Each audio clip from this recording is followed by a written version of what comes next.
Welcome to a new episode of the Advancing Consciousness series with Franco Di Nicola. This is a place where people can come to gain further insight and clarity as to what is going on and how we can shift things on a personal and global level, while also accessing higher levels of consciousness and awareness. We bring this series to you free of charge so that many are able to access this information. However, if you resonate with what Franco shares and you would like to support his work, contributions are welcomed and greatly appreciated. A link is in the description and will be provided in the chat if you feel guided to do so. Also, we have many previous workshops, such as a couple of our most recent, Maneuvering with Neutrality and Alignment during this next wave of unfoldments, and Deprogram Clearing Empowerment Workshop.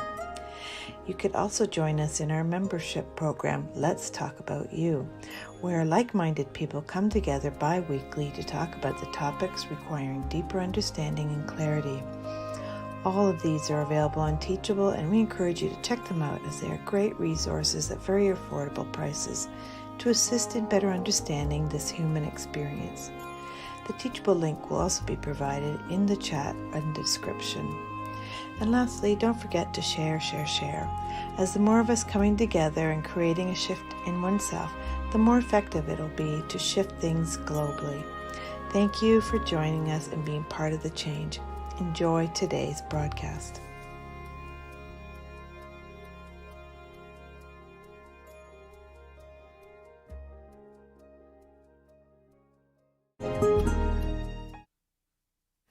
So welcome everybody to another episode of Advancing Consciousness series. Today we're playing with episode 58. And as we continue to go, we continue to mold our topics and subjects and so forth based on what we require at any point in time. So everything is upgraded, and even though I may have several different ideas of which area we want to go with anything, we always fine-tune it and we just direct it in that direction. Now, if you guys have not heard, we have a global meditation coming up on the 21st of December, and this will be a powerful alignment meditation that, oh, it's not coming up? Oh, okay, sorry.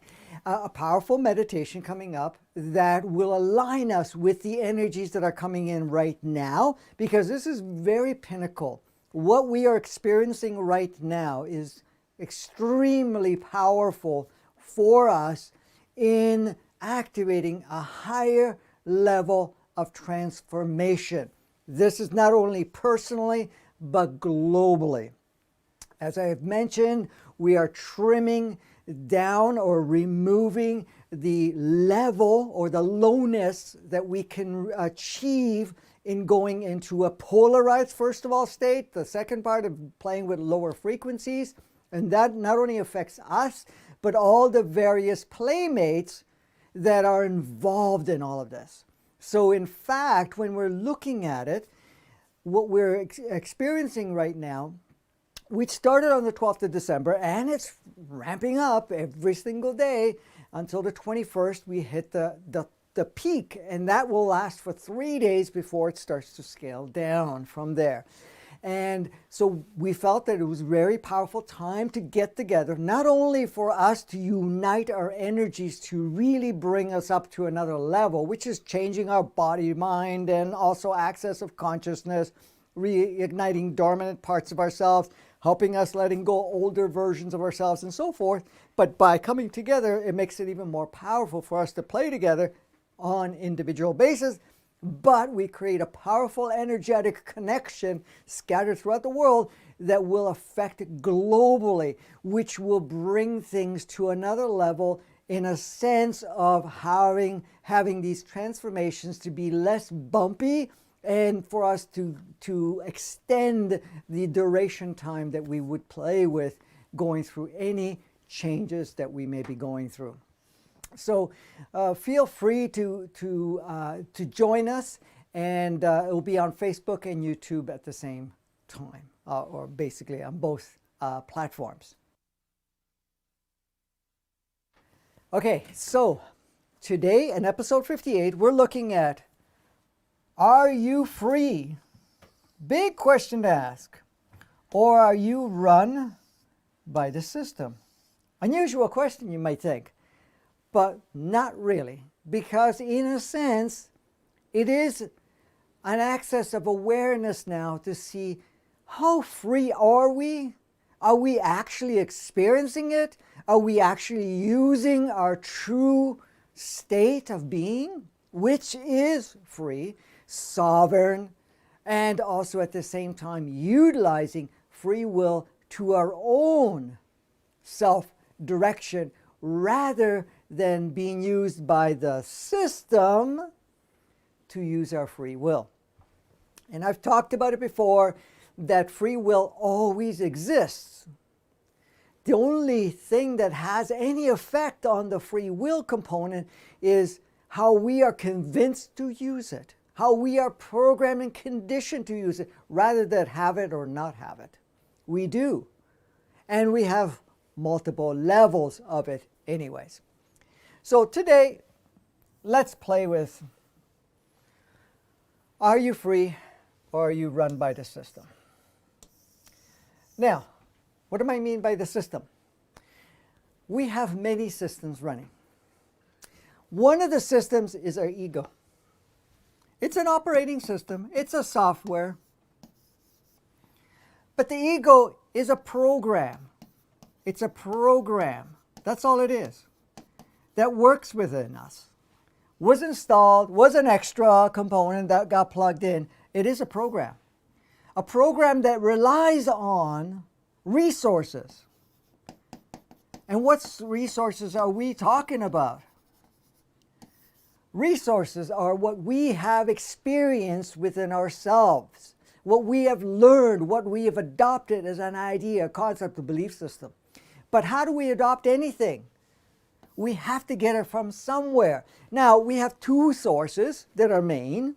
One source is our own operating system, our own guidance system, our own knowing. So we have inner resource is our first and foremost inner resource.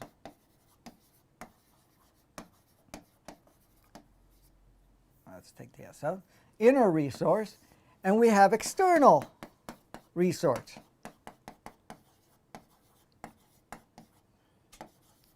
So, what is external resource? Well, let's start with the internal. Internal resource is that knowing that we have. We already have it. Now, we have that internal resource coming from three different stream points. One being the innate consciousness of your body and the wisdom it's gained right from its original design till now and everything in between. Filtering, streaming, and organizing what best suits you right now. You also have it from your human entity. That part is also each and every incarnation, each and every position is taken, each and every role is taken, each and every part is taken on a body from different parts of the world, with different genders, with different cultural backgrounds or whatever else. But what is learned and adopted and utilized from each and every soul that came in, which are interdimensional, first and foremost. So it's gained a huge resource center of that knowing. So there's that inner guidance. Then we have the third, which is our soul. Like I said, it's the multidimensional part of us. It is the part of us that can incarnate and has incarnated on different planets, on different dimensions, different states of consciousness, and have played in different forms and so forth, that is also bringing it in. So that makes up what you call your inner resource. So now what is the external resource? Well, the external resource is what you are exposed to through others. And it's always through others. Even if it's through media, education, there's always someone on the back end or involved in it that is constructing and putting together that resource. Now, the resource can be anything, could be totally off path or basically no relationship to what really is, but again, it's still a resource. So we get conditioned from a child to accept the external resource and to override our inner resource. Because somehow we're led to believe that our inner resource is not to be utilized because it will not be understood by others and you will not be able to play with others. Far from the truth, but it is made as an idea that it is the truth. It has to do all to do with inverted matrix, inverted 3D, 2D, but at the same time, you cannot trust your inner guidance system, your inner knowing, your inner capacities, because we're playing what looks like, and it's being convinced us, an external world. And that external world has to look at what's outside in the external world and to adopt that as your navigational system. Now, so that's your external resources. So the external resources come from what? Handing down from various cultures, handing down from your lineage, handing down from each and every generation, handing down from each and every stage of life that has been experienced, a handing down from whatever has been taken on and labeled as true without questioning one way or another. That's what's being handed down. Then there are other aspects that are involved, other role players that have been and have stepped into taking on a role that in one way or another was to create an alternate, understand this, an alternate understanding that is very opposite to what is. Complete opposite. This is what we call the inverted matrix and so forth. You have to understand, a lot of these so-called books of knowledge that have been handed down for a long, long time, some are considered spiritual, holy books, or whatever it is. You have to understand that these were written by humans, receiving certain information. This information was coming from very guided resources that wanted to continue to support this invertedness and to accentuate the invertedness one way or another. And we have given full power to that, is what is coming through. Now, we have similar resources that are more advanced, which very few people even give any credence to, but anything that has come that cannot be questioned. And because it's been handed down that this is this and this is that, and it has some profoundness and it comes from some deity or source of some sort, that you cannot question it. So we take that in. We also take in the construct of what we call education. Education is streamed and programmed to work most efficiently and to support and to continue to keep you in that operating system of that inverted matrix, inverted 3D, 2D state.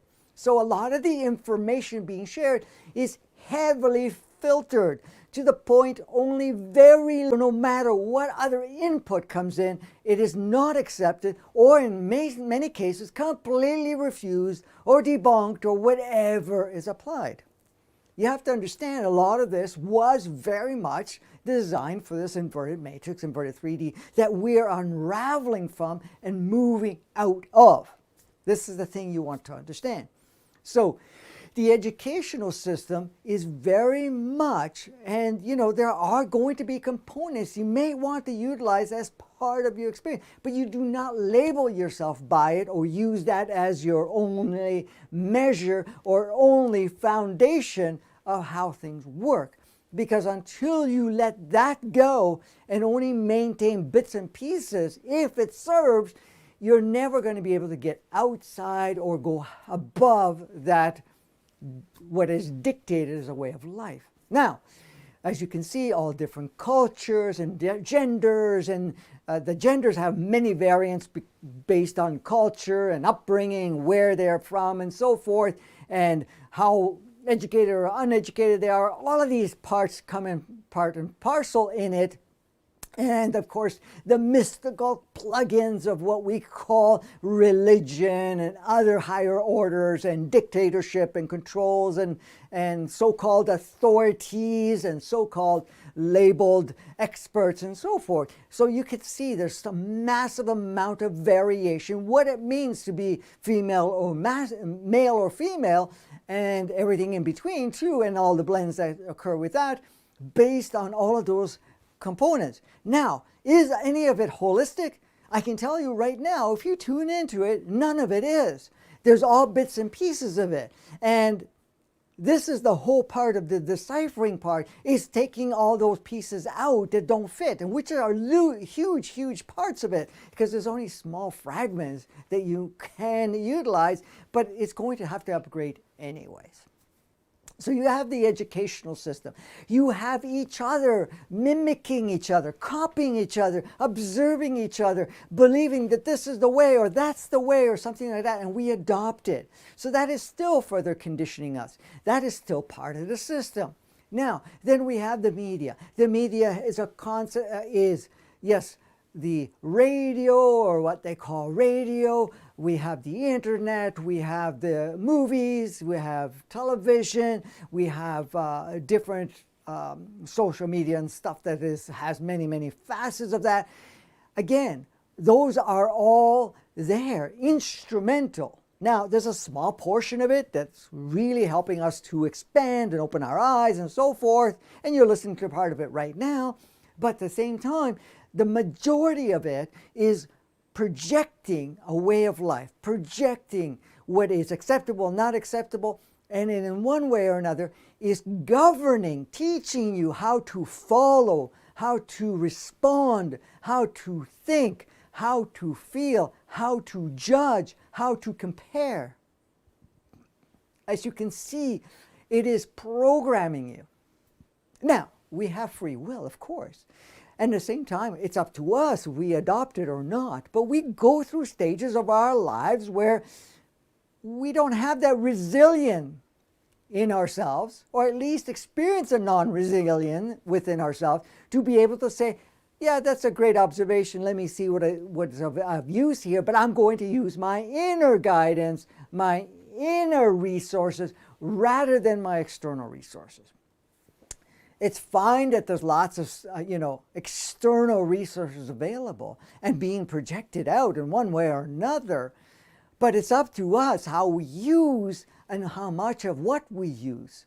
Now, we want to see, okay, the external resources gives us an opportunity to see what we have to play with, what's there available, what is aligned with you, what actually resonates with you, and what needs to be adjusted. Now, what's happening in the world?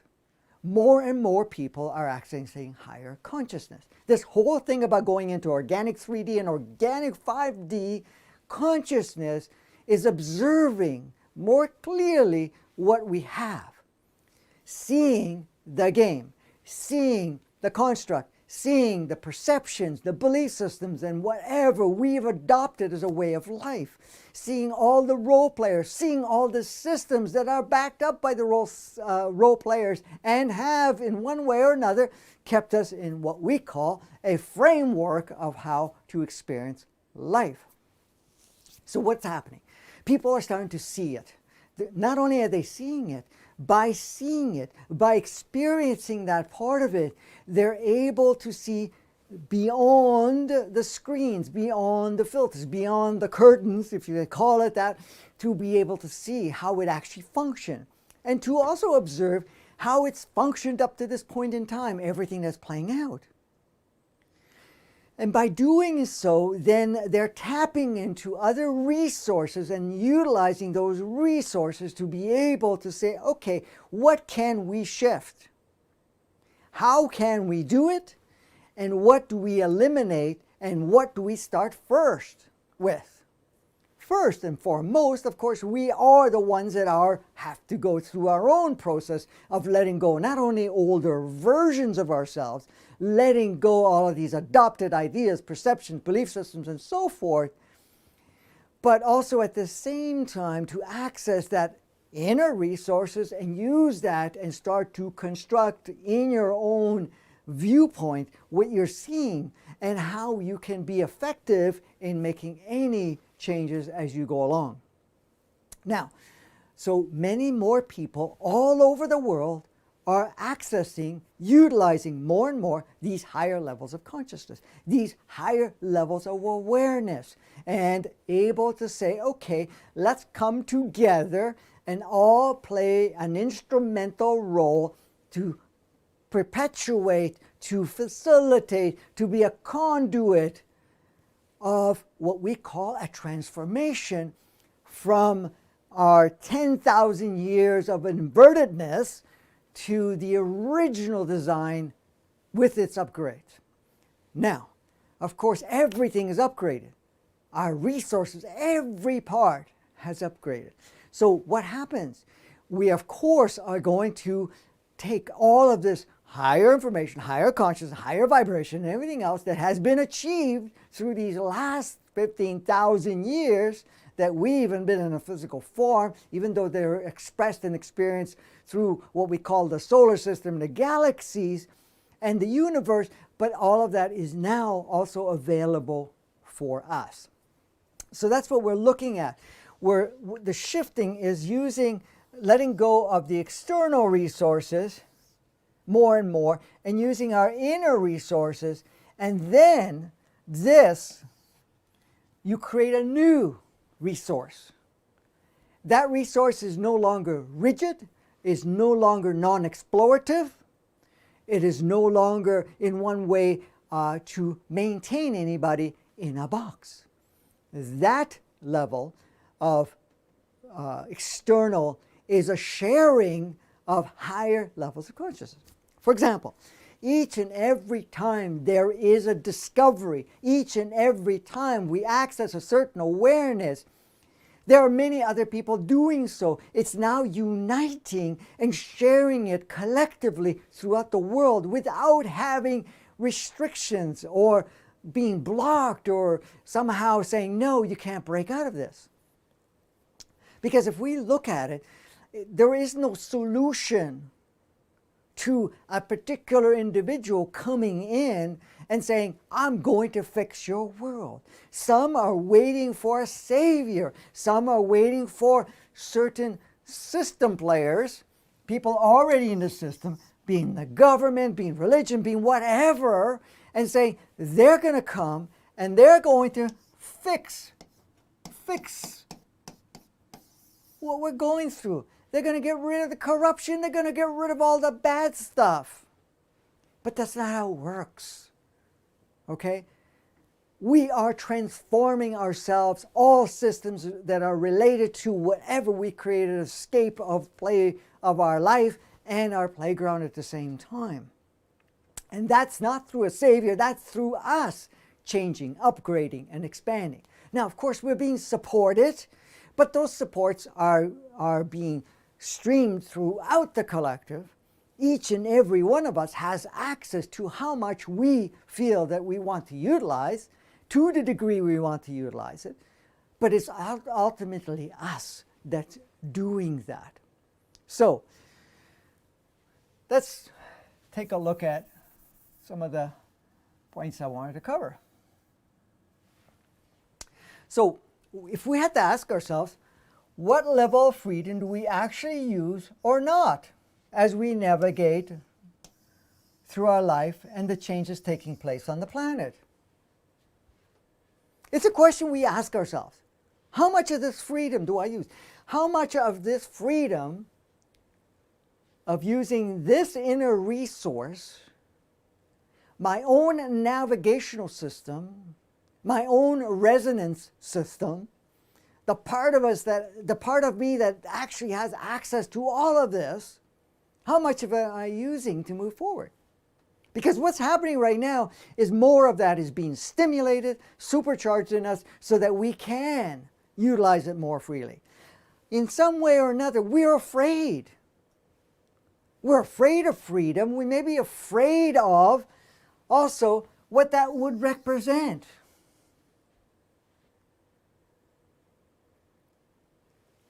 Self-responsibility. Whoa, what does that even mean? I have to be responsible for myself? Yes and no. What does that mean? I'm either empowered or disempowered. I'm either navigating or being driven. Now, we have been driven. It doesn't matter even if you thought you were navigating. You were navigating with a guidance system that was external, that everything worked backwards and reverse. Now, how much it would shake you up if you understood that over, and I don't have the exact figure, I think at one point it was like 98%, but let's play with that one. Just could be plus or minus a percent here and there. If you knew 98% of everything that we thought was true was an actual construct, made up idea that was plugged in, utilized, reinforced, and refined to invert everything so that we worked in an inverted matrix. Some people call it a lie, meaning it's not true. Well, the whole idea of what's true and not true relies on what?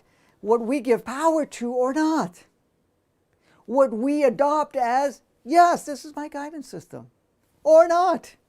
That's really what it is. Okay? So, when we're looking at what level, the reason I use level is because some of us use some of that freedom, use some of our inner guidance. Some use a little more, some very little, some hardly at all, and to the point. And you see that the majority of the people walk around basically operating within whatever the dictation of the system is. And the system is the made-up idea. This is the way of life. The interesting part, there are many different ways of life. It depends on where you go in the world, what country you go in, what culture you step in, what gender you're in. There are different ideas of what is the way of life. How you dress, how you think, how you respond, how you feel, what you believe, what you don't believe, what you follow, what you don't follow. And also it alters the way we actually experience life completely in many, many ways. So all of that. So this is why I say level. So the thing is, right now, the level of that inner resource, inner navigational system, is the part that's being stimulated in us to be utilized more expansively than we have before.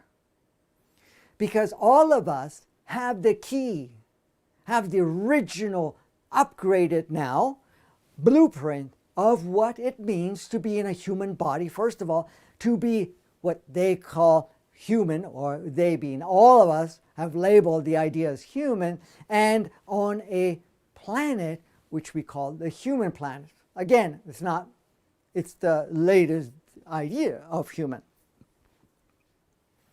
So those are the levels. So what level? So the question is, what level of freedom are you using? Are you using a small amount? Or are you using a little larger amount? Or are you using a majority? That's the thing that you have to ask yourself. Because we actually are using or not. Or not. Oops. That didn't work. Just putting a line there. Have fun here. Okay, forget it. As we navigate through. And the changes are taking place on the planet. There's definitely changes going on.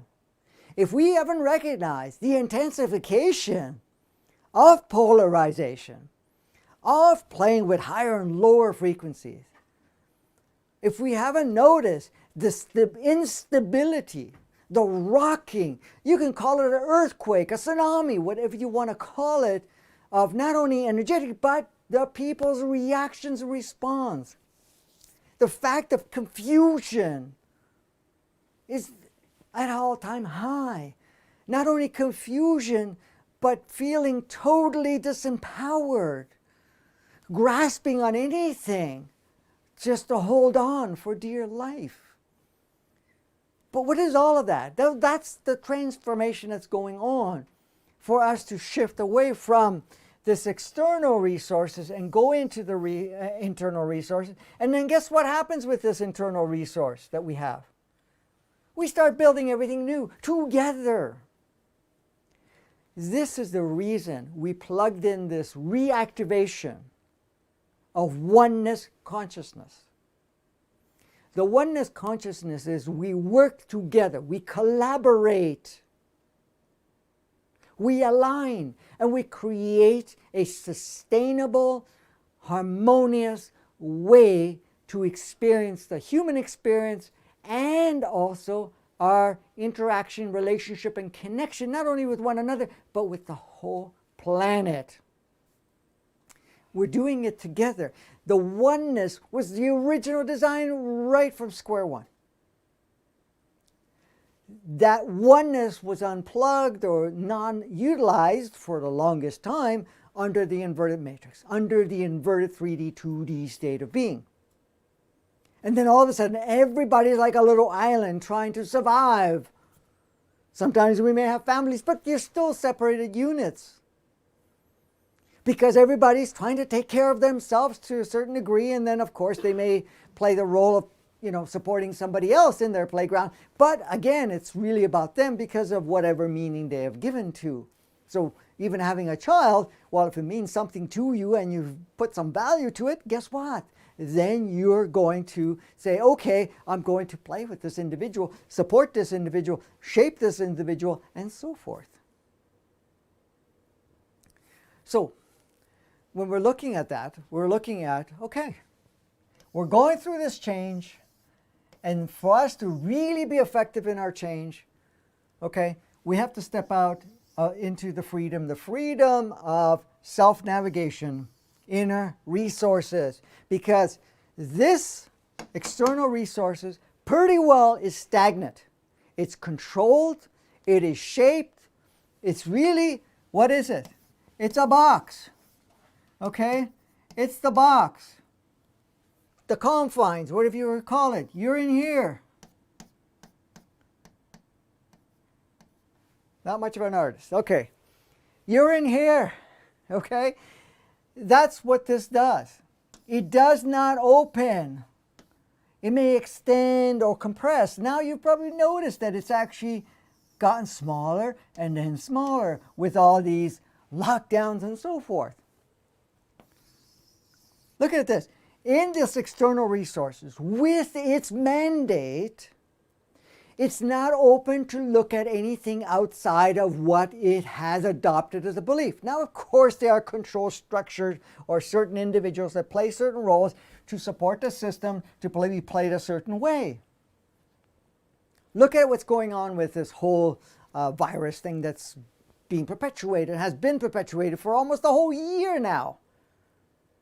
We're at the end of 2020. It's been a colorful ride, 2020.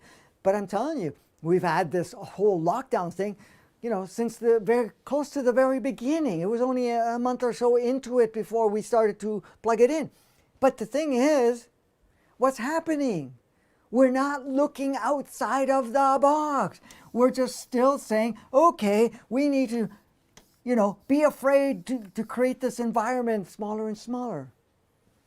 And that's all done by this. But if you're tapping into your inner resources, your inner guidance, you know that this has no power over you. You can turn on and off any part of it. And the fact, what is really happening? Is it that powerful? Is it overriding our essence, overriding our design, overriding our experience, overriding our choice to be here, to play and flourish at the same time? I'm telling you, if we're tapping into the inner resources, we wouldn't be playing this game we're playing right now. That whole thing about lockdown would be gone completely. A lot of the structures and systems and so forth, we wouldn't be giving any power to it at all. Zero.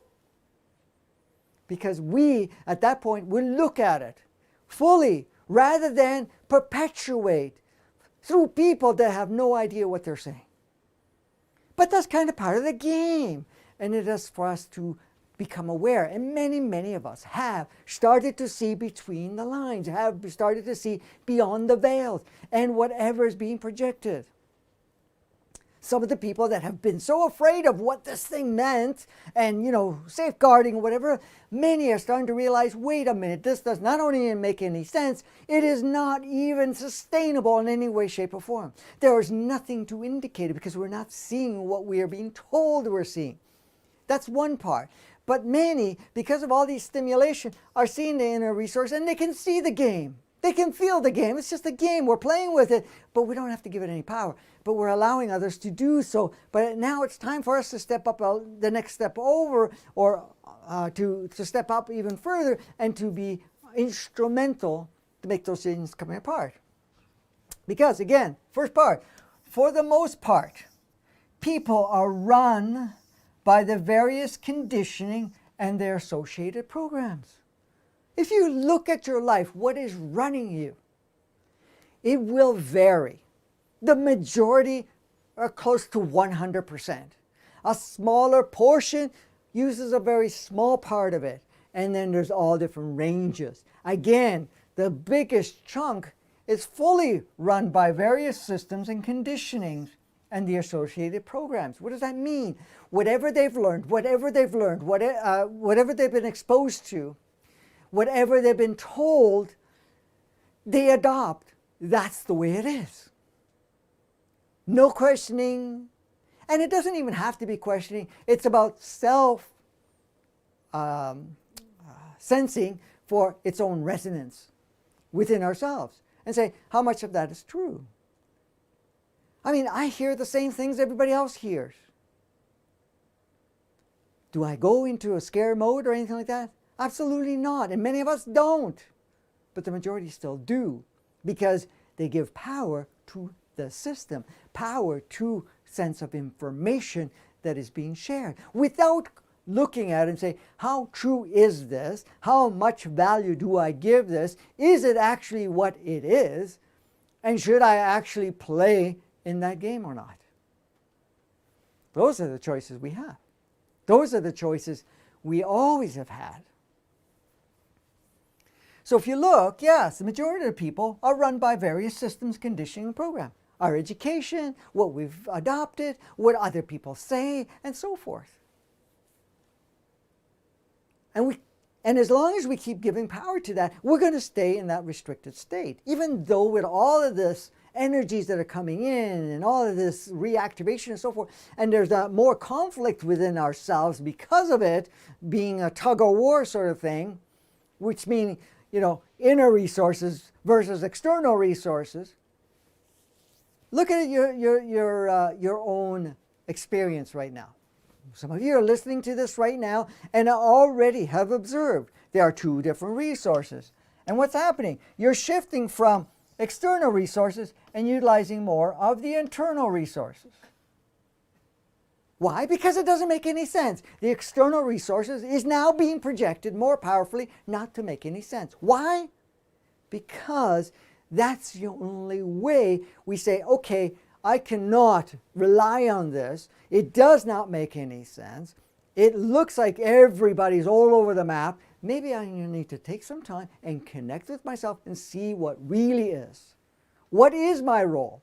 What is the truth of what it is? Not our own individualized perceptual-based truth, but the truth. What's going on here? How could I utilize it? This is why you can't play in polarity. You can't give right, wrong, good, bad any power. You're going to say, okay, this is what's playing out. How can I play a role to shift this? Because it's time for us to move forward rather than, see it as we got to go after these horrible whatever that may be. It's played very differently. Okay, very few can say that they are free thinkers and use their own inner guidance to navigate their life. Very few.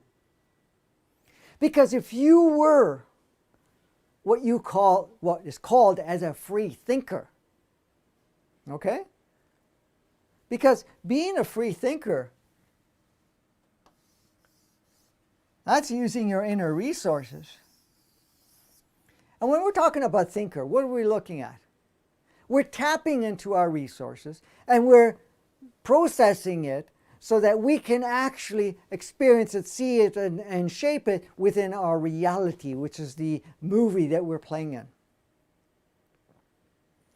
So a free thinker, okay, is not relying on external resources as its main foundation. It may observe it. It may put attention to see, okay, how does this serve? What can I utilize? But it doesn't use that as its building blocks or any part of it. A free thinker says, okay, let me see how I see it beyond any programs, beliefs, systems, perceptions, and so forth. Let me see how, by tapping into my own inner knowing from the innate consciousness of the body, the innate consciousness of the human entity, and your innate consciousness of your soul. Then you see the bigger picture, you see more opportunities, options, availabilities, and so forth, and then you shape it. So very few can say that, because the majority are really navigated by the external world. Look at it. How many people are watching the news and anything on the media to decide or to even say what's really going on? How do I feel good? Is the elections getting sorted out? Is this whole COVID thing getting sorted out? Is our economy going to fix up? Or is our financial resources going to be part? Okay, is it safe to go out because we can't travel, do travel and so forth, and putting so much power into it, and in fact being almost like paralyzed to take any steps and waiting it out. Someone, when you're in your inner guidance of free thinking, you're at that point and say, okay, this is what's out there. Let me see what's really going on. How could I utilize this to really reshape it and be a very powerful instrument to upgrade any part of this? So that's the thing, is that very few can say that, but there are more and more people that are stepping up. More and more people that are utilizing it in a more powerful way. Does that make sense? Are you stepping up, girl? All right. Let's put this one here. Most rely on what they have been programmed to accept as a way of life. We all have done it. Absolutely. What have we done? We relied on what we are taught, what we are told, what we are exposed to, what is a way of life. Yes, it's gender-based. Yes, it's culture-based. Yes, it's religious-based. Yes, it is in whatever country or whatever lineage or whatever base. But we created a reliance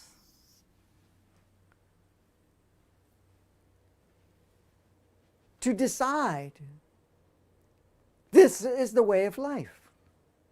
And we've shaped, if you look at your life, how much of it is shaped through your own inner design, or how much has been shaped, and even the choices you made, who you've connected with, what career you've taken on, what roles you've taken on, based on this whole thing as a way of life. This is the way of life.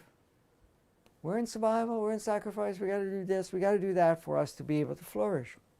For us to be accepted, loved, and adored, or whatever it is, for us to be, part of the gang or anything of that nature, we have to accept this as a way of life. If I want to be successful here or to live a certain way of life, I got to accept it as a way of life. And a way of life is, we got to do this, we got to do that, and so forth. Yeah, that was a great experience. We did it all. We've all played it one way or another. Why is it getting shaken up? Why? Ask yourself the question, why is it being shaken up?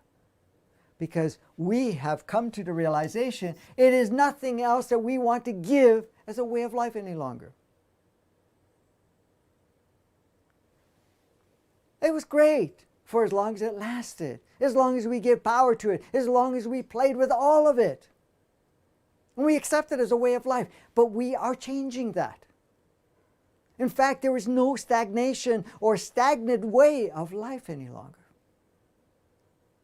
We're all unique expressions that have come here to do that. Express, be the highest aspect of yourself in your particular combination and your particular connection and your particular location. You're living or present at this time wherever you are, because that is where you need to be. You've come through certain life streams and certain lineages and so forth for that. You're in certain positions in the sense of what you've adopted, whatever else, for that particular purpose, a very specific purpose. But at this point, all of that is changing. So the majority depend on the systems and the people in different positions to guide them and take care of them. If you look at the majority of the population, they are relying on what? People in different positions. To do what? To give them guidance. What should I do? What I shouldn't do? Where should I go? Where I shouldn't go? What's acceptable? What's not acceptable? And to take care of me. If we got the right government, they'll take care of me. I got the right education, I can be taken care of. If I've got money, I'll be taken care of. If I live in a certain part of the world, or I actually adapt to what all these groups of people are, then I'll be taken care of. Then I'll be fine. Because I won't be alone. I won't be this. This is huge. And I say the majority depend on it because it's true. The majority do depend on it. And all of us, to some degree, dependent on it. Why is everybody in bated breath or waiting for what's happening with this governments? With different people, with what do they call resets and different organizations that actually are exposing certain things, disclosures and all of that stuff. Because we're depending on that to salvage us. Having money or whatever it is, to do what? To change our life. But in this case, we're relying on different positions. And to take care of them, to take care of us. Okay? Now, how many of us have taken advice, directions by what we feel they're more authoritative, more informed, or anything of that nature, without questioning anything? And when I say questioning, by questioning yourself, does that actually make sense? Does that resonate for me? Does that actually fit in to who I am? Because many of us have dived in and said, okay, I'm going to rely on all these experts. I'm going to rely on the science or whatever is being, I'm going to rely on gurus. I'm going to rely on religious leaders. I'm going to rely on whatever, including authority from family dynamics. I'm going to actually plug in hierarchy and do all of that. And how many of us expect all of those things to take care of us? That's my solution. They'll take care of us. What does that mean? Well, like I was saying, oh, we're going to take care of you. We're going to put you in a smaller and smaller box, and we're going to make it smaller and smaller and smaller. But what's the purpose of that? Are you here to play a small life or a big life? What you're going to notice, the real purpose of making these boxes smaller, if you look at the big picture, the expanded version of that, is to make us realize that our life is getting smaller and smaller and smaller and limited. Look at what's happening right now. There's people that say, enough. We're not wearing masks anymore. We're not going to follow these rules and whatever else. Because what's happening? They made our world so small that we cannot socialize. We cannot play together. We cannot do what we used to do. Now, of course, everything needs upgrading anyways. But at the same time, someone is telling you, okay? The system and the people in different positions are the ones that are telling you what's safe, what's not safe, what to do, what not to do, and then put up all these made-up laws and regulations and so forth, and giving you fines and incarcerating you and all of that stuff. To the point we get, hey, we're not playing this game any longer. And we've already achieved that to a certain degree, but the reason it's being unveiled again, yes, it may have a narrative, yes, it may have an agenda, but when you look at the big picture, it really serves us to really step out of the game that we've played so far. It goes much higher, much more powerful way of doing that. Because really, true freedom seems quite rare. True freedom means that you are free to navigate and direct your life and your environment. You could say, well, what does that mean? True freedom. How could we have freedom when we're playing all this game? First of all, first part of the freedom is recognizing it's a game.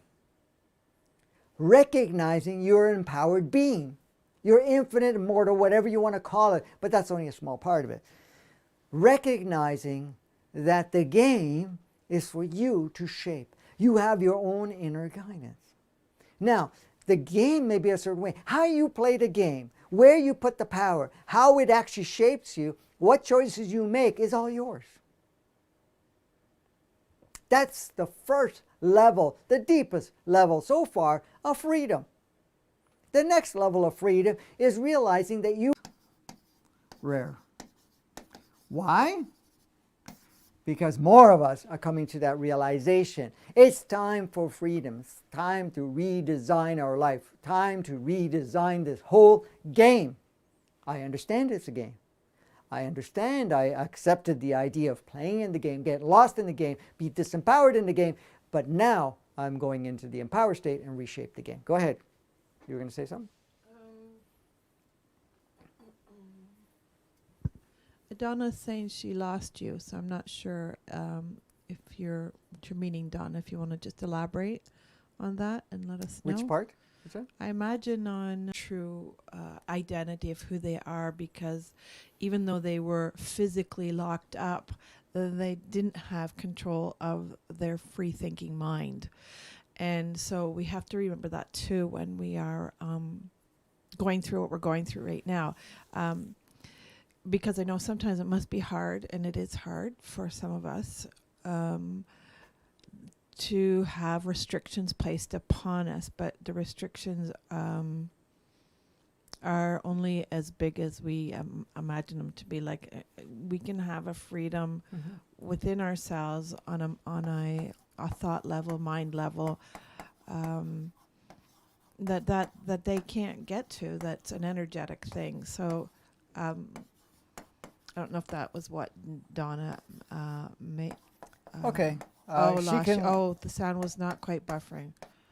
What's that? Okay, so see Facebook is... okay, she's kicked back in. Has it kicked back so in? Should come back on. If you can hear me at all, refresh your page. And I know the YouTube page just kept on going, so Facebook you may have to refresh. Okay, so we're streaming again. Okay, we had a little glitch there. Okay. Refresh on Facebook too. We just paused while we get the internet balanced out here. Yeah. Let me know when you... Okay, we're back up. So it's going to take a minute. Okay. Okay, we're back up again. Hopefully it stays this time. Hey guys, we apologize for the internet fading in and out. For some reason, it seems to be an issue. Anyways, it looks like we're streaming okay. We've got the green lights going now. So you may have to refresh if you can hear. If not, you'll it should come back on online for you. All right. So we apologize for that. Okay, so we were just talking about the truth reading seeming quite rare and it's becoming less and less rare now, because of what's happening is that what we're looking at is we're now tapping into ourselves. And Kimberly had given really good information regarding even being in prison. You still have your own capacity to govern the freedom in that particular game. Now, even if you're in prison, the only reason that you're there is because somehow you've agreed to go play that particular role for a particular reason. Even if it involved, what we can call polarized anything at this point. But it was there for you to be able to utilize any part of it just as part of an experience. But you've created that stage, you've adopted, and you're playing there, but you still have the freedom of how you are navigating. It doesn't matter how many rules there may be and so forth, but how you feel, how you think, how you see things, and where you put your focus on is still your level of freedom. And when you're ready to be free from that game, you have the opportunity to do so. A lot of times you end up being there for a long period of time because not only are you instrumental with what's going on there, but it's also instrumental for your own purpose of whatever you're playing within yourself. You were going to say something? Belinda is saying, we can say we have freedom in our thoughts at the mind level, but we are still being kept from our loved ones in some states. We're being fined. I know this will come to an end and that it is serving, but still some days it's quite difficult. Some days are quite difficult. Yeah, it goes more than the mind. It's just feeling that level of freedom and then being creative how you can still connect with loved ones in one way or another, where that separation, isolation will not be to that same degree. However, if we put a lot of power saying, well, just because I can't see my loved ones, I don't have the freedom, then that's going to only accentuate, because you can have those particular experiences if you truly want to connect with certain loved ones or anything of that nature. Now, there are different methods to do so, and even though the rules of the game may be skewed in that fashion, you still have the capacities and opportunities to be able to connect in different ways, and those connections are going to be based on what would serve you. So it starts with the feeling of freedom within yourself in whatever that game may be, like the example that Kimberly gave with the prison part, where the power given to any restriction at this point in time, if you feel that it has power over you, guess what? Then it will. If you say, okay, well, yeah, there's restrictions, there's fines, there's all of that stuff there.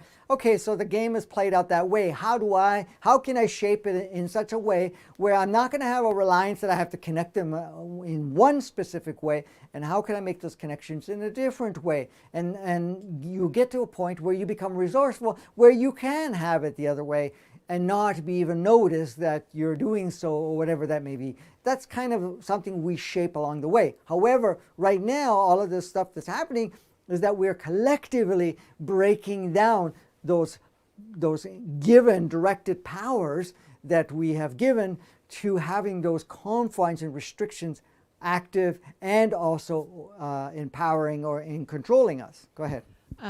Voda shared, from my experience, transcendence comes from limitations, even though it's frustrating for the human aspect. Well, yes, from the old polarity world, yes, resistance and restrictions and so forth actually is an activator, stimulant for us to advance. So because we become complacent, unless you're put into a position where you are extremely restricted, that's when you start noticing it, and then you start connecting with yourself and you start to expand outside of that restriction. The same thing with the polarity, no pain, no gain. Well, that's from the inverted matrix. It is not necessary, but a lot of times we need, because we get so complacent, so asleep in the game or acceptance of whatever the game is, that we may have to have the polarity to jolt us, to intensify, so that we actually take the steps to shift something. This is one of the reasons why we're having people coming into each other's lives, pushing each other's buttons, so that we can realize what we've adopted as a way of life and so forth, so that we can see it, feel it, experience it, and transcend it, move through it, and so forth. The same thing with, some people have really intense things happen in their lives, physically, emotionally, or somehow things that become super elevated for them in their level of attention to really jolt them. So they may have an illness, an accident, they may have a loss or whatever. I'm just using those as examples. And those intensities will be the part that will be the instigator or stimulant or stimulator for us to create a shift. Is it necessary? No. However, it becomes necessary when we're stuck. So any form of restriction, because look at the restrictions that we have right now. On a global scale, all these level of restrictions, depend on where you are in the world, but all types of restrictions, there's all types of forms of restriction beyond this COVID thing. But all of these levels of restrictions has given us what? An opportunity to notice, first of all, how much we're governed and controlled by the system, and also the power that we've given. But it also allows us to slow down, to actually evaluate our life, to look at what's really governing us, to look at what we have not looked at, maybe the choices of how we've given power to, what we are doing, who we're playing with, what we've adopted as a way of life, so that we can actually reverse that process of that so-called way of life, so that you now create a new way of life for you, very specific. You were going to say something? Or no? No. No. Okay. Okay, so the power given to being accepted or be part of something plays an influential role in controlling and directing us. You can notice that with different, say, family dynamics, with relationships, with groups, with religious affiliations, with different, say, the work environments and so forth. So what happens? Okay? We give a lot of power to being accepted. I want to be accepted. I want to be loved. I want to be, noticed. I want to be part of them. I don't want to be excluded. The moment you say, okay, I want to play there, and you end up saying, I want to be accepted and be part of something, it plays an influential role on what you choose to do, what will control you. If you want to play with a particular environment at work, and there are certain confines and rules of how the game of that work is, you're going to adopt that. And you're going to shape yourself around it because of your co-workers or whatever else. You're not going to be so much who you are while playing there. You're going to adopt what they expect of you, or what each other expects of each other. And most of them are lost in that expectation. Same thing with the family. If I want to be loved by my family, I have to be one like them. I got to talk like them. I got to think like them. I got to act like them. I got to accept their traditions, their ideas, their handed down concepts and belief systems. That's the only way I can be loved. That's the only way I can be accepted. That's the only way I fit in. If I want to affiliate and say, well, I want to adopt a certain religious idea, then I got to adopt all those rules and ideas and concepts and belief systems and so forth. And what are you doing? Each and every time you're doing that, it's directing us, and it's controlling all aspects of what choices we make, how we see it, what we participate in or not. It becomes hugely influential, hugely in a way to shape any part of it. I'm not saying you can't play with any of that stuff. Now, some of it you may not resonate with and not going to give power to it because it's an expectation for you to play there, to be that way. But imagine you becoming you and going out to play in those areas, and then see how it matches you or how much of an influence you will be in wherever you're going. And you have the freedom to choose how far you play, what you do, don't do at any point in time, without giving any part of yourself away. You're not giving yourself away. You're still being that genuine self. You're still being yourself. You're still upgrading and shifting every part of it. Go ahead, Kimberly. Question here. Voda is asking, what can we do if we are connected to our inner resources but don't feel we have any clear direction in what steps we can take to move forward in a free way? Okay, so if you are connected with your inner self and you're experiencing that, spend time in that. Write out what you're seeing, what you're getting as information, that intuitiveness, that clarity, and so forth. And then from that, just observe with what information you receive and say, okay, how can I apply any of this? How could I utilize it? What do I reshape? What adjustments do I make to plug in more of this? Because if you do that, then it starts to become more crystal clear. Many get caught up in the idea that I need to have directions, what to choose, where to go, what to do, and so forth. That doesn't apply to anybody, really, from that state.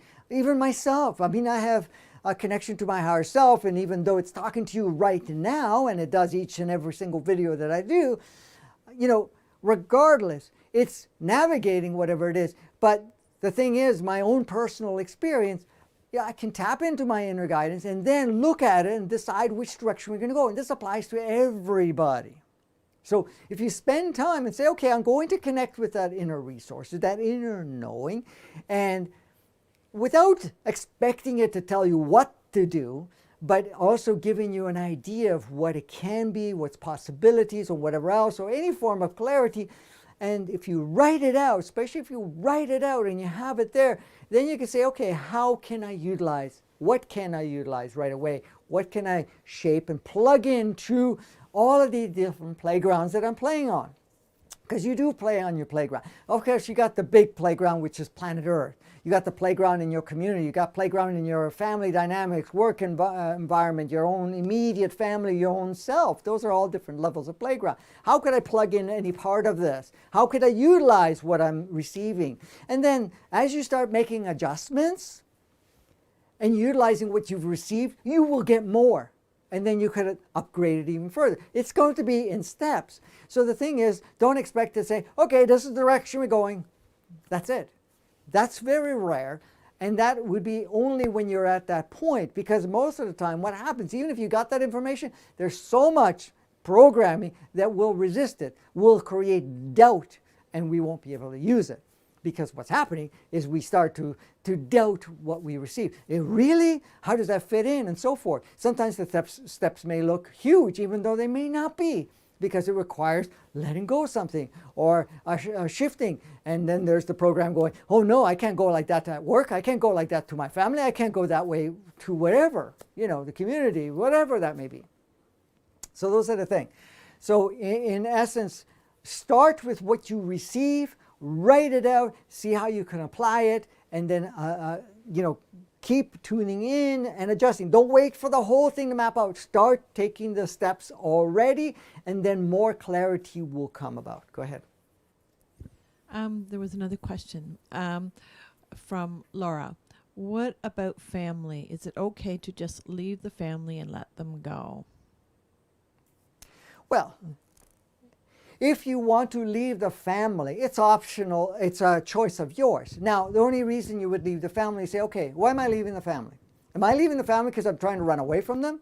That in one way or another, I feel oppressed by them, or that they won't accept me or love me? That's running away. Versus the fact of you are you within the family dynamics. When it does not resonate, you're not running away. You're just basically pulling away because it doesn't resonate. Now, if you're getting any feedback and so forth, pay attention to what comes up for you. Because if there's a story, a trigger, a program, belief systems, or something like that, when you go play with the family, then you want to address that first and foremost. Because you want to be in a state where they cannot push your buttons anymore. Because when you're in neutrality, then you can see the bigger picture and you can be more genuinely yourself and then see how you fit in there, because you're now representing something very different. At some point, you may pull out. And many people have noticed that But you want to make sure you're not in a position where you're running away from it, because if you're doing so, then it's a very different experience. It's very incomplete. And then what happens, you kind of regenerate another version of that somewhere else in that dynamic. So it's very instrumental to be able to be yourself wherever you are. And if certain program stories, ideas, concepts, and belief systems come up, then you want to address those things so that you're neutral. You have no issues being there or not being there. But the choice is, do I still feel in resonance to be here or not? And if you're not, you're going to pull back, because it's not an environment you want to play with, rather than I need to get away from this because they pull me down, or because when I'm there I feel bad, or that in some way I can't be myself unless I am away from all of that. No. The point is, your family usually is a representation of the collective that you're going to play with. If you can't be yourself with family, you can't be yourself with your work, or wherever community you're in, you can't be yourself anywhere else either. When you can be yourself wherever you are, and then you still navigate your own preference of where you want to play, that's a very different state. That's a very empowered state. Okay. I'll make a sense, girl? Okay. Okay, so how many people can be genuinely themselves without, in one way or another, in one way, giving some part of themselves away and compromising in some way? How many people could say, realistically, I can be genuinely myself anywhere, everywhere, no matter what? Because what happens, and I've already covered it, so I'm just going to go real quickly. We tend to give some part of ourselves away, or compromise in some way, because we want to be accepted, or because we don't want to have what looks like backlash, or the fact that I'm invading their environment or their unit or something of that nature. Why are you there? Let's take an example of the family. Why were you born in that family? First and foremost, you made the choice to incarnate in that family. The combination of the body, the human entity, the soul. But it did not override the agreements, the permission, the discussion that took place before it all happened. So you're in that family because it was an agreement with all the individuals playing there. Is it permanent? Absolutely not. However, it's flexible. But the only reason you're there is because everybody agreed upon you being there. Now, if you feel like being your genuine self, which is kind of your highest aspect of yourself, then they are open to it, even though their ego will resist it, even though their ego will show in a way or another that no, you can't shake my world. From a higher perspective, say, yes, come and shake my world. Come into the family dynamic. Show me how you can be yourself, because I truly want to be myself, and I got caught up in the game, possibly like you at one point, but now you're not playing that game anymore. Now, if they still, when they see the example of yourself, the example of making your own choice, the example you use your own preference and so forth, and they choose to still play there, let them play there. Don't expect to fix them. Don't expect to change them. Don't expect to save them. There's nothing to save. Let them have their experience. You still be yourself. And whenever you interact, you're still being yourself when you go. When you're not interacting, you don't. I be myself wherever I go, especially with family and so forth. What they accept, don't accept, doesn't matter. I figured that out many decades ago. If I needed to be accepted by them, guess what? I'll be giving parts of myself away, and compromising in some way. Then I become one of them. I think the same, follow the same tradition otherwise. what to give power to, not to give power to, who to play with and who not to play with, who to judge, who not to judge, what's right, wrong, good, bad, what religion you need to adopt, anything of that nature. We have all played it to some degree, and I have too. But you come to the point and say, hey, wait a minute, we're not playing there anymore. Yeah, maybe it happened many decades ago in my part, but many of us have done it also a long time ago, and some of us are doing it more and more each and every single day now, because here you are. So you are where you are because it is a mutual agreement. You didn't infiltrate them. You've agreed to play with them. They're playing a role with you, and you're playing a role for them. They're playing the role of you. Here's you. You want to play with us? Guess what? You got to come into this box. So they're going to show you the box. They're going to show you the box. This is what it means to be in our family. Our family has this box, and we are really good, and we're protective of it, or we're supportive of it, and so forth. And you coming in and say, hey, wait a minute, I'm going to take this wall out here completely. Guess what? I'm going to walk out.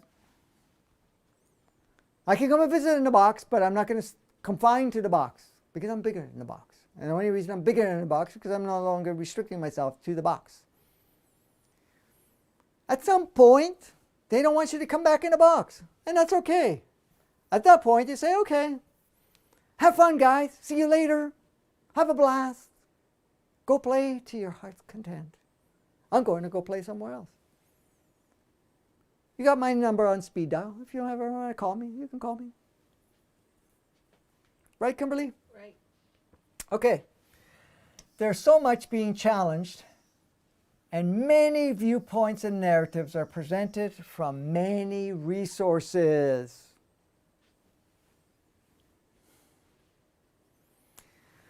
Look at how much information we're being presented. Authoritative people, experts, and so forth. Now, first of all, you got to remember, keep in mind, these authority figures, these so-called experts are self-labeled, first of all. Second of all, under what rules, what level of consciousness, what systems, and so forth. Just because you have some letters at the end of your name, just because you self-designated yourself as an expert, does not make you the expert that governs anybody else. They may have their observation based on their program. So you have to understand, most of the people that are providing the viewpoints, narratives, are very much in the depth of that operating system, of the inverted matrix, converted 3D and 2D, with many, many of the old constructs of how to live, not only in a box, but be a dominant of the box. So what's happening? We're receiving a lot of information, viewpoints, and so forth. They're coming from different resources. It's for us where we feel guided to look at different resources, but not to take any form of resources 100%. You take the resources, whatever feels most conducive, and you see how it fits in. See what resonates and what doesn't resonate for you. Using your own discretion, your own discernment of how it fits in. What makes that picture? It's not to override any part of it. What I'm sharing with you is also a streaming of information consciousness. It doesn't matter how high of a level of consciousness is being shared. It's being presented to you. It's for you to utilize and see how can I plug it into my experience that is outside of this so-called older version, older way of playing the game. So when you're looking at it, it's being challenged. We are being challenged.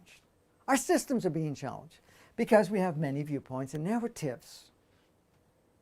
Now, we're having more people that are becoming more conscious, more aware, more observant, are able to see the systems, are able to see what each system provides, are able to see who's the role players, what the role players' agenda or ideas or whatever they want to do, and all of the different systems, meaning all the different groups and so forth, whatever's being there. So you can receive all of this.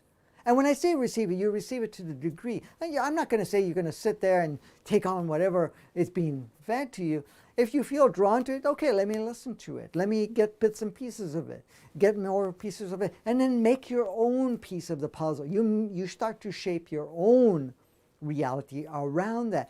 But also keep in mind that the reality is not to be rigid. The reality is malleable, shapeable, because more input will come in, more information will come in, not only from your own self, but also other viewpoints from other perspectives. Now, the viewpoints really is there just to trigger your memory. Now, there's two types of triggering. One will trigger your ego program. So you could trigger your ego program, which is basically that artificial intelligence that is also referred to as the inverted 3D and 2D and inverted matrix.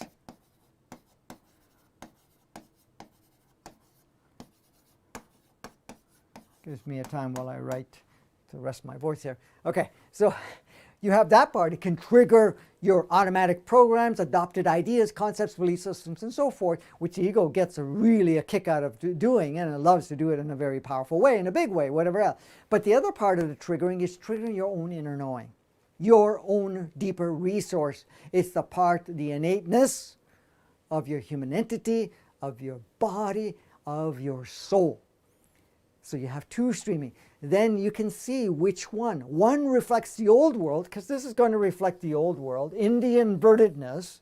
The other one is going to be the expanded world, the world of the bigger picture, the world that you can shape, create, and advance in many, many powerful ways. Very different. Get to see both. So both get triggered. So the different viewpoints and so forth.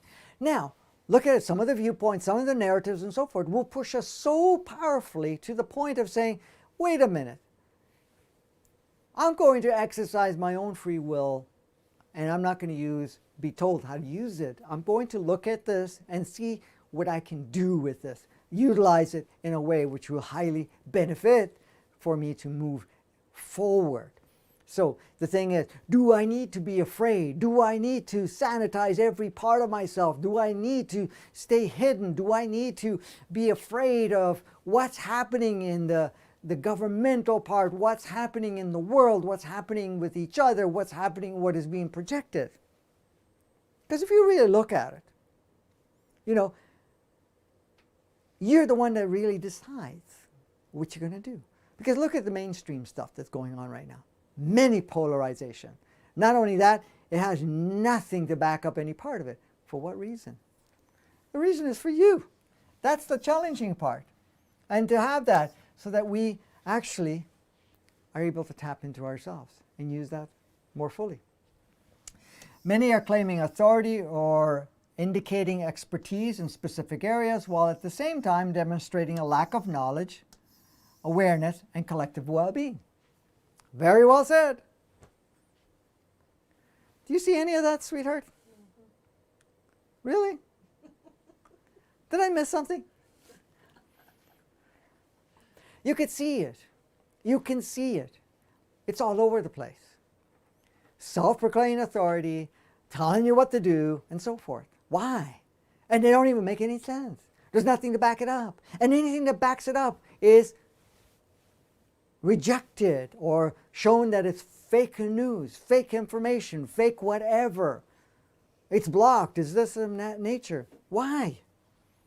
Because these claimed authorities are just pushing or indicating expertise, are pushing what? An older way of what we call the narrative or whatever it is. For what reason? To really shake us up, mess us up. Really? Yes, in a way, but it's for what reason? Because when you start looking at it, it's humorous. It's really humorous. Isn't it humorous? Yeah. Isn't it like Throw your 3 cents in there. Throw the 3 cents rather than the 2 cents. It's humorous, honey. You have to laugh at it. You have to have a sense of humor around it all in order to, first of all, not take it seriously and have a little fun with it and keep things light. Now, let me ask you a question.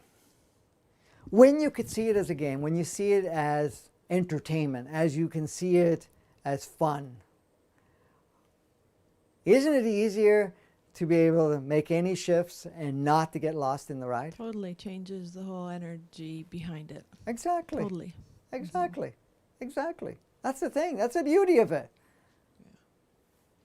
When you're looking at these authority figures, self-proclaimed, indicating expertise in specific areas, medical, whatever, way of life, and while they're demonstrating lack of knowledge, awareness, and collective well-being, is it looking after the well-being, or is it through a narrative or whatever it is? When you're seeing that and you say, hey, thank you for our service, for waking us up, for stimulating us, showing us what is actually not really what's going on, so that we now start seeing what is really going on.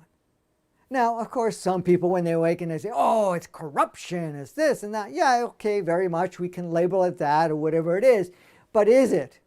Or is it creating a certain environment for us to look at it and become more empowered and step forward? Is it necessary, like the pain we were talking about before? No, but that's what it takes for us to shake us up, because a lot of us have become very complacent to play the game as is.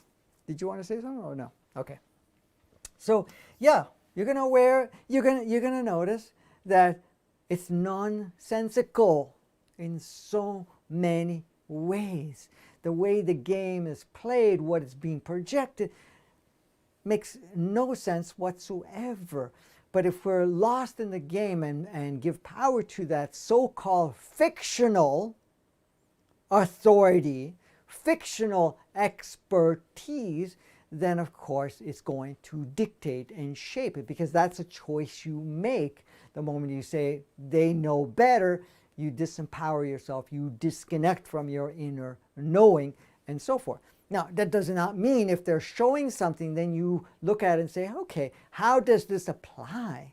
Is it something I give power to? Is it something that actually will or can be used for to direct myself or not?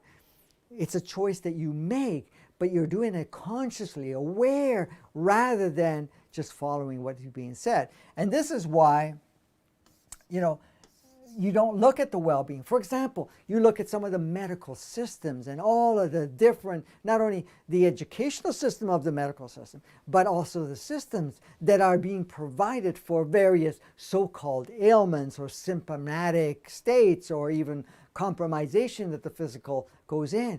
And anything that is more advanced that will actually help you shift that by changing your own energy is cabaged or created as something that you can't have access to it or block it or whatever it is, and then having something that is ancient causes more disharmony and whatever else is being portrayed, because it's being there from that inverted matrix, being accentuated to the point of saying, okay, we're not supporting this any longer. We're not even going there any longer. Let's take a look at it. And this is why many people that have looked into alternative measures or alternative methods and so forth, and started working with themselves to deal with some of their storage programs and so forth, and associated emotions, and started to align themselves to exposure of different energies, meaning the food, the water, whatever they drink, but also at the same time what they put their focus on, where their attention is, and so forth, is also part of it. So it's the programs, what they're exposed to or consuming, and where they're putting their focus on. All those three parts actually redirect much of how we play the game. Okay. Much blind submission is taking place with many people. Very straightforward. They don't question anything. They take whatever. So the majority of the people whatever the so-called authority figures, so-called self-labeled authority, so experts say without questioning anything. With, oh, we got to follow the rules. And many people do that. You may know tons of people that do that, family or otherwise. Could be even an intimate partner. Could be so much that give a lot of power to blindly what is being said, blindly what the education, blindly what the media says, blindly with whatever they're observing around them without questioning anything. The majority do that. More are kind of opening their eyes and choosing otherwise, but the majority. But that is being stimulated to reverse, and that's what's happening right now. So just observe. If you're just basically taking whatever's being spoon-fed to you or bombarded towards you and say, that's the facts and this is what I need to do without questioning, without internalizing, tapping into your inner guidance to see if it actually, or not even opening yourself to other resources. The thing is, when you open yourself to other resources, different viewpoints and streaming, rather than say, oh no, that's that. Look at it. There are people that believe one individual in the governmental is the ideal, and they are convinced that the other is the demon or whatever it is and so forth, and they don't look at what's being played out one way or another. Same thing with anything that has been taught as this is the answer, and they don't question whatever the media is saying, and they don't look at anything else. They actually close their eyes and just say, okay, I just want to look at this. That's a great experience, and it will accentuate that experience. But you're realizing you're in a blind spot of submission to whatever is being offered, and you're not looking at the bigger picture. So when you're allowing other streaming to come in, then you could see the picture more completely, and of course you're plugging in your inner guidance, and then you can see what is and what isn't. Go ahead, Kimberly. Laura's asking, to what degree can we totally create our own reality outside of the collective agreement? To the degree we choose, to the degree we believe, and we got to drop the whole belief and going into that knowing to the level that we know we can. Because we can and we do. The thing is, because we're still operating it, we're just replicating and aligning with what is the bigger picture. And when we say the bigger picture, I'm talking about the global picture of what the collective is projecting. So yes, there may be a little bit more confines that we are playing with while we're going through the transitional period. And the reason that we agree to play with certain levels of confine is so that we can help not only ourselves empowered through the transitional, transmutational part, but also to be able to teach others by just doing it and it's sharing collectively how to do so.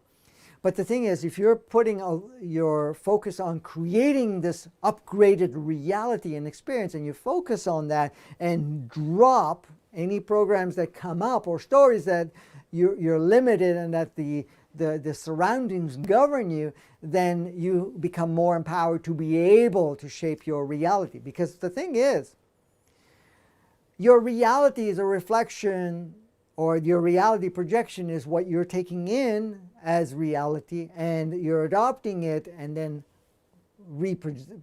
projecting it to support what's already there. Now, the thing is, you start to see a different reality. You're already creating a disrupt in your own immediate reality and the different layers of reality that exist. The only restriction we have is providing the fact that we have to adopt what's there. You could say, okay, this is what we have to play with. This is what we have available. How do I choose to shape it? Using not only my own inner guidance, but even information that is being shared that actually most resonates and reminds me even further what my capacities are. So you have full capacities to shape every part of it. However, there are maybe layers of it that you have agreed to step it up bit by bit so that you can be an instrument, a conduit of sorts to be able to facilitate it. But the thing is, don't hold yourself back. Go to the fullest degree and always continue to notice the feedback you get from the collective scale. Now, you have many different realities. You have your personal reality. Your personal reality is you. It's your body, your human entity, your soul, your mind, and playing with the ego. That's your first level of reality. The next level of reality is your immediate surroundings. Could be your home, could be wherever the environment is within yourself. That extended reality is the reality of different individuals that are playing within your immediate reality. Could be family, could be friends, could be whatever. And then there extends into the reality of your friendships with people, your extended families, your work environment, your different groups and communities and so forth, and it just continues to extend. So there are different levels of reality. The moment you start shifting your own personal reality, it already starts to shift your other versions of reality. And by putting your focus on the different realities and making adjustments accordingly to those realities start to reflect, but it always starts from you. And then it just continues to expand further from that. Does that make any sense to you, Miss Kimberly? And did I miss on something that you feel that I should have? Absolutely makes sense, honey. It's like just going and doing your own thing every once in a while. Like you're always creating. It's like you said, start with yourself, and it's not always looking at the big picture and how you can create a different reality for everybody. It's creating a different reality for yourself within your home, with the people you interact with, all that stuff. As an example, I was away last weekend with my friends, so we just got together regardless of whatever we're supposed to do or not supposed to do. And we created a beautiful weekend reality for ourselves of talking, being in nature and sharing. And it was a great thing. And it was just like we likened it to just like a family being together. There was 4 or 5 of us together, and 5 of us, and or 6 of us. Anyways, it was a good creation that we created for that weekend. And to me, in creating that weekend with those people, my friends, that an energy went out during that weekend as well that supported other people creating in a similar way or accessing their own thing as well. Mm-hmm. Absolutely. Perfect. And did authority bust in and put you under house arrest or anything of that nature, haul you away? No, nobody Why did not? anything. I don't know. Because we were invisible, I think. Yes, because and we had neighbors all around us too, so there were other people around. Like it's a very small community we were in, and there was nothing. Was anybody concerned about it? Not at all. Not at all, because we didn't put any focus. You didn't put any focus on it, so it didn't have to be part of your reality. If there's a fear to it and it's going to serve you in some way, you may have an interaction. But at the same time, you're the one that designs that reality, like you said. You created your reality. Yeah. Perfect. So you just take the opportunities as they arise. If you're able to do something of that nature and you feel good about doing it, then just do it. And that's your creation. Exactly. Awesome. Okay. So, question to ask yourself. How much of what we have learned and have adopted is truly our natural design? Is our true nature and design? It's a question we ask ourselves. What I've learned, what I've adopted, what I've utilized, what I see around me, is it our natural state? Is it our natural design or not? Well, we started off with our natural design. Absolutely. But it's a question you ask yourself. But I'm just going to share some things just to trigger your own memory. It started off as a natural design, then we did something which was not our true design. It was not our natural state. Even when people say it's human nature, it's not. That is a programmed version of human nature. Of course, very much so, inverted matrix, inverted 3D and 2D state of being. When we became disconnected, everything that's reflective has not been our natural design, our natural state. That's what we're doing right now, is plugging back in, bringing that in, that natural design, that natural state. So when you ask yourself the question, how much of what I've learned is our natural design? How much of it actually resonates for you? How much of it makes you flourish? How much of it is not fluctuating in a sense of feel good now, feel bad later, whatever it is? Because your natural design is in a state of joy, bliss, and playfulness, and expansiveness, and curiosity, and imagination, and playing with all of that. Rather than, your ups and downs. Yeah, you can create some fluctuations, absolutely, if you want to experience it, but it doesn't govern you. It does not shape your reality. It does not over-empower you in any way, shape, or form. We've all played that part of it for the longest time, but does it have to still play out that way? The realization is no, not any longer. And that's the part that we are realizing. So the question is, how much of it? It's for you to do the review. You ask yourself the question, and anything that comes up and say, I've learned that way of life is this way. Does that resonate? Does it feel like that is actually how it is? Because you have that knowing within you. It never left. It got covered up, and maybe we haven't accessed it. There's many, many parts of ourselves that we've kind of dimmed down in a very powerful way. But that's the thing, is when you start questioning yourself, you start looking at it and say, well, is it my natural design? Does it feel holistic? Does it feel like something that is a true expression through me or not? These are the questions you ask yourself. It helps you unravel, expose a higher truth, a higher knowing of yourself, and it also will uncover what is your next phase of the game that you choose to play, and also influence all the other role players, other aspects of yourself, meaning everything that's here, to go on. So that's the question you ask. So the question is, are we not here to express the grandness aspects of ourself? Are we, Kimberly? Or did we come here just to kind of get lost in the game and then perish in the game, or not get unplugged from the game, because you can't really perish? Express the highest aspect of ourselves. So what does that mean to you? Let's get your 2, 3, 4, 5 cents. Got my 2, 3, 4 cents in.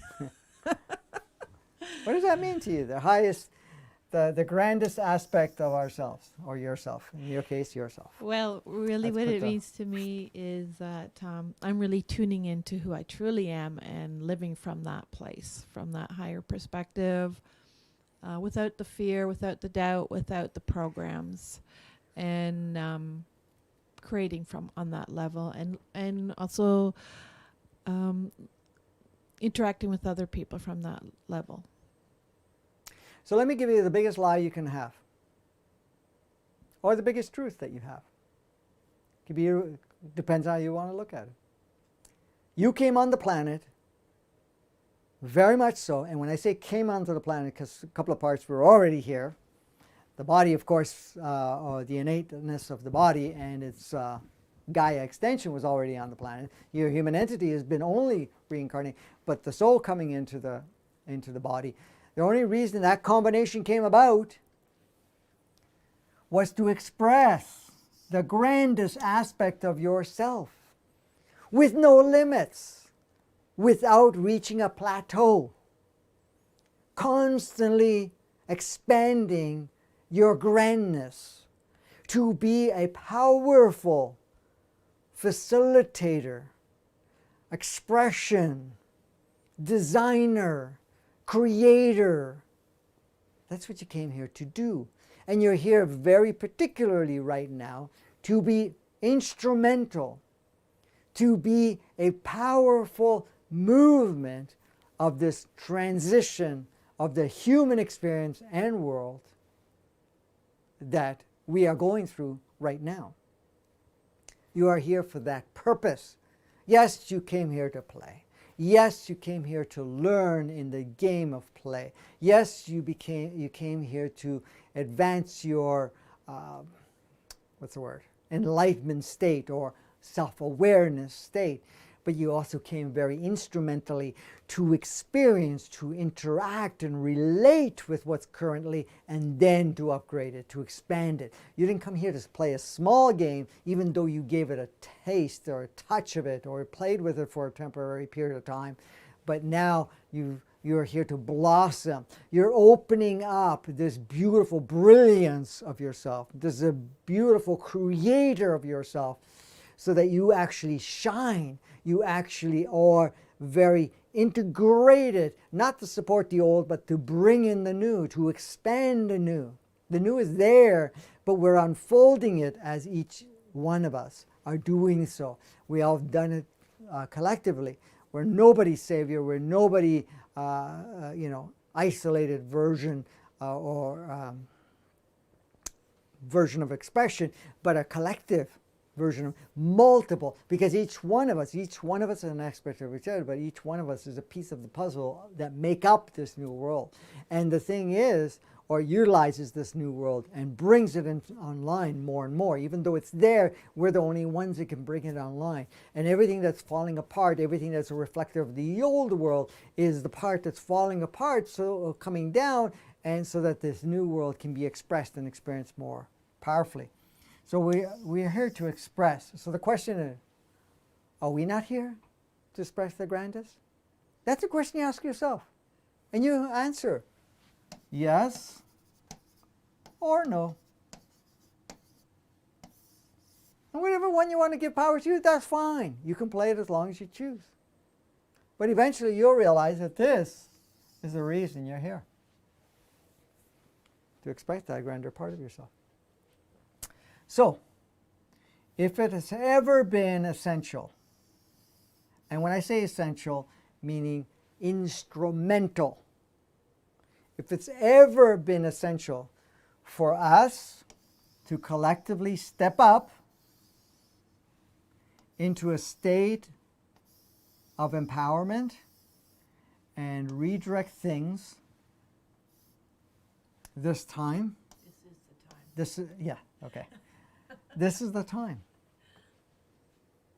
And this is the reason we are going through what we're going through. This is the reason we're experiencing what we're experiencing. This is why our eyes are opening more and more. Our hearts are opening up more and more. This is the reason that our world is falling apart, so that the new one could emerge, or at least be utilized more than ever. This is the time. And everything has been orchestrated to be very progressive, to utilize all of that in such a profound, powerful way. This is it. This is the time. Do you see any other time, sweetheart? What, for shining? For us to collectively step into an empowered state and redirect things. No, the all-powerful now moment is the best time. No time like the present. No time like the present. That's exactly. a good one. You had a question? No, I thought I did, but I do You not. didn't? Okay. All right. So guys, it's time for you to be your grandness. It's time to bring forth the you that you are, and the you that you came here to express, the you that came here to be the instrument, and not to put any weight on you to carry, say, well, I'm the one. No, we're all the one. And the thing is, we're all playing a role, and it's up to us to utilize our part of the role, for us to really step into our role and really utilize that in such a way that we can do some amazing, powerful states transformation at this point in time. So I think I've covered everything. I just wanted to remind everybody, the 21st of December, we have our global meditation, and aligning with the energies of the 21st of December 2020. And 2020 has been a very interesting year by all facets of the imagination. The beginning of 2020, we started a new phase. We started on another stage. The first stage came in the beginning of 87, the end of 86 to 87, the transitional point.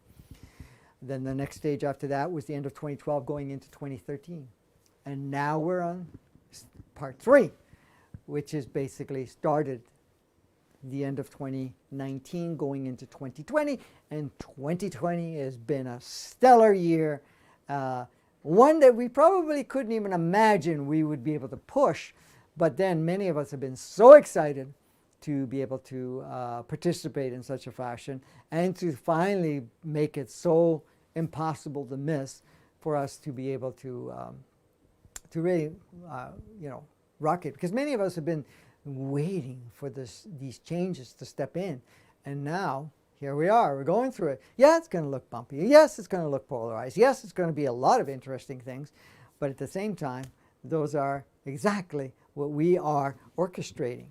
To the degree, it's up to us moment by moment. This is not mandated. It's going to be one way or another. We are moving along, and we're plugging in, removing, we're altering all types of things. Experience it. So it's up to you. It's going to be on Facebook, YouTube. You know, I've already put the links on some of the Facebook pages. If you are subscribed under YouTube, you will get the notification because it's already gone out. It's already posted, and it will run at 4 p.m. Eastern Time on the 21st, which is Monday, this coming Monday. So the Tuesday we won't have a Tuesday Advancing Consciousness. It will be replaced by the Monday one that we are doing. And I think that's about it on that regard. Thank you for your contributions and support. If if this work resonates and you'd really like to support our work, because again, we're trying to put a lot of effort and time and so forth to put these content together as a tool to facilitate, to stimulate and awaken parts of yourself so that you really get onto a truer, more aligned state, and also become much more powerful, because all of us are working together in that regards. And was there anything else I missed out?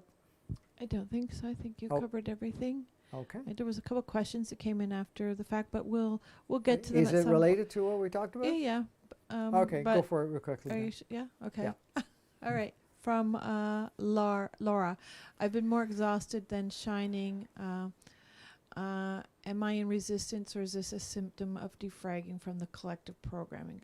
Because there's been lots of fatigue. I think I've been feeling quite tired as well. Yeah, this lately. is part of what's going on with the energies moving through us. There's a defragging going on. There's, you know, a lot of the tiredness is for us to slow down, to spend more time to integrate with all the energies coming in through the changes that are going in and so forth. A lot of us are go, go, go, go, go, and we use that go, go, go as distractions. We don't give ourselves time to integrate. We don't give ourselves time to actually look at certain things.